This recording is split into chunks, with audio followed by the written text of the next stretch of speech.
संत गाडगे जयंती। गाडगे बाबा का जन्म 23 फरवरी 1876 सेद गांव अमरावती जिले महाराष्ट्र में हुआ था। इनका मूल नाम देबूजी झिंगराजी जनोड़कर था। जब वह किसी गांव में प्रवेश करते तो वह तुरंत गांव के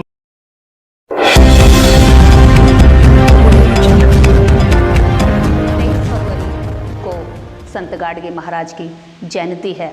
1876 को जन्मे संत गाडगे महाराष्ट्र में, जिन्होंने शिक्षा और स्वास्थ्य सफाई पर एक बड़ा अभियान छेड़ा। संत गाडगे महाराज की मृत्यु 20 दिसंबर 1956 को हुई, यानी कि बाबा साहेब डॉक्टर अंबेडकर के सिर्फ 14 दिन बाद ही 6 दिसंबर 1956 को बाबा साहेब डॉक्टर अंबेडकर हमें छोड़कर इस दुनिया से चले गए और 20 दिसंबर 1956 को संत गाडगे महाराज जी भी बाबा साहब अंबेडकर के बाद इस दुनिया से हमें छोड़कर चले गए। अब उनके जीवन को इतने लंबे समय बाद आज तक भी इस देश की सरकारों ने, इस देश के उन प्रतिष्ठित लोगों ने उनके जीवन को, उनके संघर्ष को छुपाया, जिन्होंने इस देश में बड़े बड़े कार्य किए। संत गाडगे महाराज जी कहते हैं, शिक्षा बहुत महत्वपूर्ण चीज़ है। टूटे हुए मकान में रहो, पैसा नहीं है तो पत्नी के लिए कम पैसों की साड़ी खरीदो। अगर आर्थिक तंगी है तो हाथ का थाली बेचकर बच्चों की किताबें खरीदाओ, लेकिन रोटी हाथ पे रख के खा लो, पर बच्चों को शिक्षित ज़रूर करो। शिक्षा को इतनी महत्ता देने वाले, जीवन में सुधार करने वाले संत गाडगे महाराज को आखिर क्यों नहीं आज तक प्रचारित किया गया? अगर संत गाडगे महाराज को प्रचारित किया जाता तो शायद दिवाकर धोबी समाज, जो खुद को आज आडंबर, अंधविश्वास, पाखंडवाद में खुद को लपेटे हुए गर्व कर रहा है या संकुचा रहा है, शर्मा रहा है, जातियां के नाम पर सताया जा रहा है, कहीं आपको दिखाई नहीं देता। अगर दिखता है तो सिर्फ भीड़ में। आज वह समाज भी खुद पर गर्व कर सकता था। उनके कामों से आगे आकर इस समाज में अपने योग्यता का परचम लहरा सकता था, लेकिन दुर्भाग्य कि उस समाज के महापुरुष को छुपाया गया। हमें आज गर्व है उन पर। क्यों? क्योंकि हमने उनको पढ़ा, हमने उनको जाना। यदि अन्य लोग भी उनको जानते समझते तो देश का प्रत्येक बच्चा उन पर गर्व करता, क्योंकि इस लेवल तक आप सोचिए, शिक्षा के प्रति इस लेवल तक दीवानगी आज भी लोगों में बहुत कम देखने को मिलती है। जहां वो कहते हैं कि हाथ पे रोटी रख के खाओ, अगर गरीबी है तो, चाहे बर्तन बेचने पड़ जाएं, चाहे सस्ता कपड़ा पहनना पड़ जाए, चाहे टूटे फूटी झोपड़ी में रहना पड़े, लेकिन बच्चों के लिए शिक्षा का इंतजाम जरूर करो। ऐसे संत गाडगे जो पूरा जीवन भर संघर्षरत रहते हैं, आखिर क्यों दबाया गया उनके काम को? संत गाडगे महाराज जहां भी जाते थे अपने साथ एक झाड़ू रखते थे। उस झाड़ू से लोगों के बीच में, गांव में बैठने से पहले साफ सफाई करते थे। उन दिनों लोगों में साफ सफाई का इतना चलन नहीं था, बीमारियां हो जाती थीं गंदगी की वजह से, गांव के गांव तबाह हो जाते थे, महामारियां फैल जाती थीं।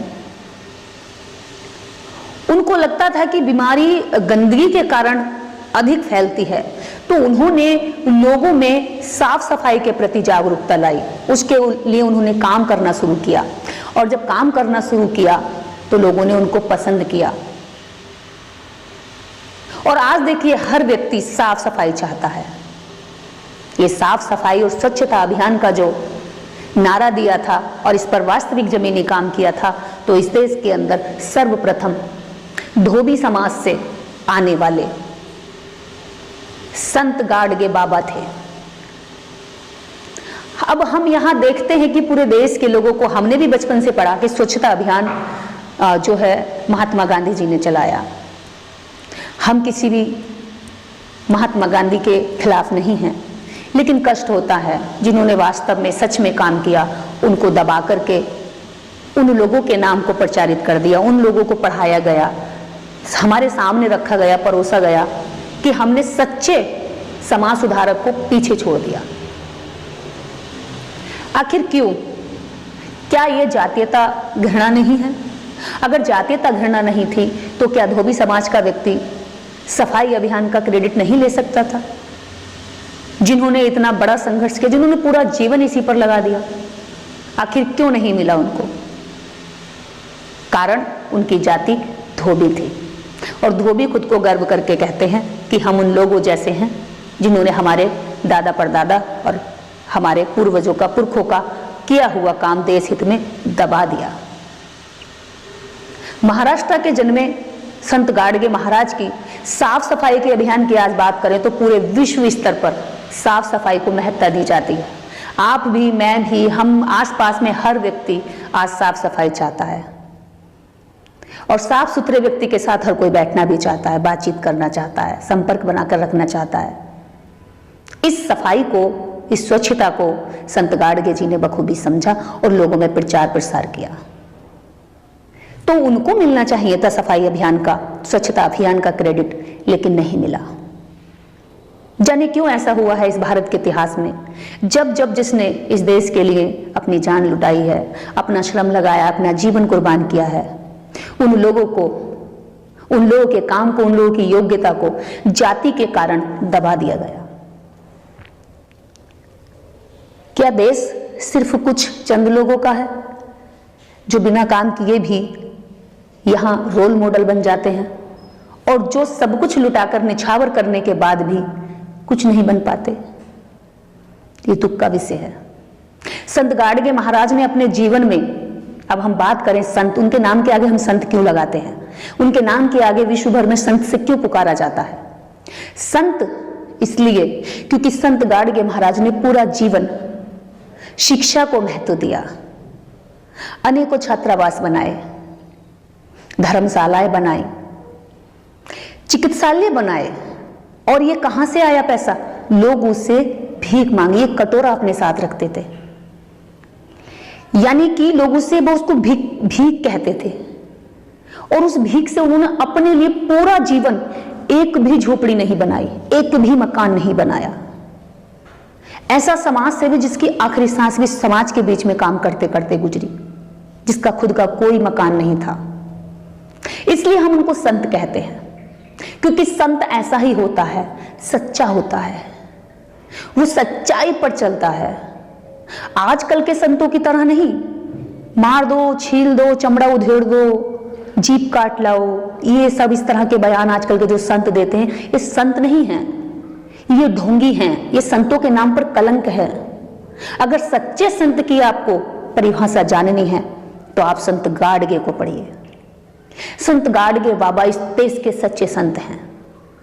और धोबी समाज को इस बात पर कहीं गर्व ना हो जाए, कहीं धोबी समाज इस बात को जानकर प्राउड फील ना करने लगे, यहां संत गाडगे को कहीं रखकर उनके बताए रास्ते पर आगे ना चलने लगे, इसलिए इस देश के शातिर लोगों ने दिमाग से जो हमेशा खुरापात करते हैं, जिनका हर काम दिमाग में जाति रखकर किया जाता है, उन्होंने संत गाडगे महाराज को कहीं पीछे फेंक दिया और आगे चल दिए स्वच्छता अभियान के नाम पर, शिक्षा अभियान के नाम पर दूसरे लोग जिन्होंने कुछ किया ही नहीं।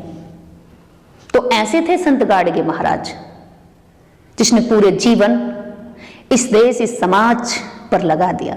इस भारत की भूमि पर संत जैसे, गाडगे बाबा जैसे लोग जन्मे, इसलिए हमें गर्व है अपनी भारत की मातृभूमि पर। हमें इस भारत की मिट्टी के कण कण से प्रेम है, क्योंकि यहां धोबी समाज से जन्मे संत गाडगे, महार समाज से जन्मे बाबा साहब डॉक्टर अंबेडकर, जिसको पूरा विश्व मानता है। अगर आज हम बाबा साहेब की बात करते हैं तो लोग कहते हैं कि चमार हो, कई बार चमार हो, चमारी हो, इस तरह से हमें कहा जाता है, चमट्टा कहा जाता है, भीमटा कहा जाता है, यानी कि जातिगत शब्दों को देकर उनके मनोबल को डाउन करने का प्रयास किया जाता है। आज जब हम संत गाडगे महाराज के लिए बोल रहे हैं, एक सच्चे संत की व्याख्या कर रहे हैं, उनके किए कामों को प्रचारित कर रहे हैं, तो कल लोग हमें धोबी बोल सकते हैं। यानी कि लोग ये सोचते हैं कि जो जिसकी जाति में काम किया है वो सिर्फ उसकी जाति के लोग उसको माने, जबकि सच्ची बात, अच्छे विचार, अच्छी सोच और सद्मार्ग वो किसी जाति के बाड़े में बन के नहीं रहता है। लेकिन यहां एक बात हम इसलिए कहते हैं कि कम से कम इस देश के जब अन्य लोग जान गए हैं, उनके रास्ते पर चल रहे हैं, तो जिस कुल में उन्होंने जन्म लिया और उनके बच्चे, उनके पोते नाती, उनके समाज के लोग भी कम से कम उनको जाने तो ज्यादा अच्छा लगता है, खुशी होती है। क्यों? क्योंकि उनका दमन, उनका शोषण जिस विचारधारा की वजह से चल रहा है, उस शोषण से वो मुक्त कराना चाहते थे और उनको मुक्त कराने के लिए उनके दादा परदादाओं का उनको परिचय देना बहुत अति आवश्यक हो जाता है। इसलिए आज लाखों लोग, हजारों लोग देश दुनिया में जहां जहां भी बैठे हैं, जो सच्चे इंसान हैं, जो अच्छाई के रास्ते पर चलते हैं, वो समस्त महापुरुषों के प्रति कृतज्ञता व्यक्त करते हैं, उनका एहसान मानते हैं कि उन्होंने हमें अच्छा दिया। लेनिन हमारे देश में नहीं जन्मा, मार्क्स हमारे देश में नहीं जन्मा, अरस्तु नहीं जन्मा, लेकिन हम उनका दिया विचार मानते हैं, पढ़ते हैं। हमारे देश की सरकारें किताबों में छापकर उनको पढ़ाती हैं। क्यों पढ़ाती हैं? क्योंकि वो एक उन्नति वाला विचार था, आगे बढ़ने वाला विचार था, प्रोग्रेसिव विचार था। जब हम विदेश के प्रोग्रेसिव लोगों को पढ़ सकते हैं, पढ़ा सकते हैं, सिलेबस में जोड़ सकते हैं, तो भारत के जो प्रोग्रेसिव लोग थे उनको क्यों नहीं जोड़ सकते? उनको क्यों नहीं बता सकते? उनकी तस्वीरें क्यों नहीं लोगों तक पहुंचा सकते? उनके बारे में सरकारें क्यों उनकी जयंतियां नहीं मनाती हैं? क्यों? क्या ये देश सिर्फ जातिवाद पर लोगों का दमन करता रहेगा, लोगों के काम के क्रेडिट को निगलता रहेगा? ये गलत है। हम किसी पर्टिकुलर, किसी व्यक्ति विशेष के नहीं बात कर रहे हैं, हम इस देश की उस सोच की बात कर रहे हैं जो सोच आपके, मेरे, यहां किसी के भी बीच में हो सकती है। अगर सोच गलत है तो वो बदलनी चाहिए। अगर सोच हमारी बर्बादी की है तो वो खत्म होनी चाहिए। अगर सोच आपके, मेरे, उसके बच्चे में भेदभाव करने की है तो उस सोच को जल्द से जल्द हम सब लोगों को मिलकर खत्म करना चाहिए, क्योंकि सोच ही जीवन बदलती है। सोच ही राष्ट्र को एकत्रित व उन्नति की ओर ले जाती है। अगर सोच अच्छी होगी तो समाज अच्छा होगा, सोच प्रोग्रेसिव होगी, जाति विहीन होगी तो राष्ट्र मजबूत बनेगा। इस सोच से हमें मुक्ति चाहिए और इस सोच की मुक्ति को पाने के लिए हमें हमारे महापुरुषों को पढ़ना होगा। धोबी समाज की लिए बात करती हूं। संत गाडगे ने पूरा जीवन पाखंडवाद को पछाड़ पछाड़ कर धोया, अपनी प्रोग्रेसिव विचारधारा लोगों तक जा जाकर बताई। उन्होंने जीवन भर मकान बनाने में टाइम नहीं खर्च किया, उन्होंने विचार बनाने में अपना समय लगाया। उन्होंने किसी भी व्यक्ति को यह कहने में समय बर्बाद नहीं किया कि तुम जाओ, जाकर स्कूल बनाओ। उन्होंने खुद भिक्षा मांग मांग कर छात्रावास बनाए, जितनी उनकी क्षमता थी। आज उस संत गाडगे बाबा की संतानें उस मनुवाद और पाखंडवाद के कपड़ों को रगड़ रगड़ कर धोने में लगी है। सेवा भाव, अरे जिसके पुरखों ने आडंबर, पाखंड, जातिवाद को पछाड़ पछाड़ के धोया हो, उसके बच्चे आज उस आडंबर, पाखंडवाद, मनुवाद के चरणों में नतमस्तक हैं। ये देखकर गर्व नहीं होता, शर्म आती है। आशा करती हूं कि आप ये विचार उन लोगों तक पहुंचाएंगे जो शायद आज तक संत गाडगे महाराज को नहीं समझ पाए। संत गाडगे महाराज का जो सच्चा सम्मान है वो तभी मिलेगा जब हम सब उनकी विचारधारा को जानेंगे।